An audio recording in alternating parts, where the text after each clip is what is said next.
Good morning, my dear brothers and sisters. It is one thing that we seek in life, that we have that at least an amount of peace as we try to live our daily life. Payapa sa buhay, payapa sa pananampalataya, payapa sa bawat galaw natin, payapa sa buong buhay at sa lahat ng bagay. For the next days of our Easter journey, we will be hearing the words of the Lord with His apostles during the Last Supper. And today the Lord promises His disciples, "Peace I live with you, my peace I give to you. Not as the world gives, do I give it to you." Ang kapayapaan na ito ay hindi sa pamantayan o level kung papaano natin naiintindihan ang kapayapaan sa mundo. Pero ang kapayapaan na galing sa Diyos, ang nais ni Jesus.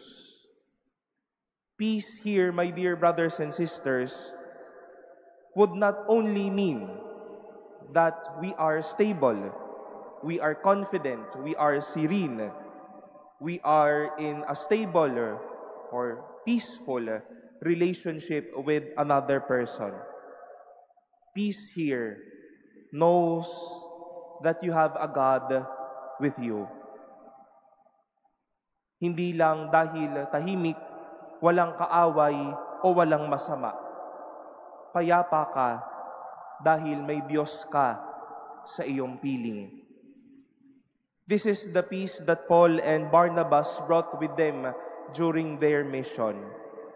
It was no mere peace. It was the peace of the Lord that made them go through this mission.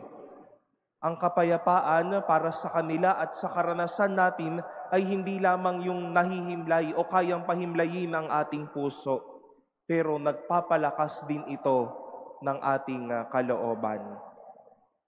My dear brothers and sisters, this is the kind of peace that Jesus offers to us.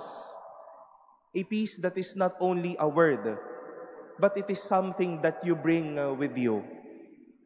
Peace in itself is presence. Peace is Jesus. Peace is power. Peace is fire within. Peace makes us conquerors of our everyday. Peace makes us do whatever it is or wherever it is God's will for us. And let this peace be for us.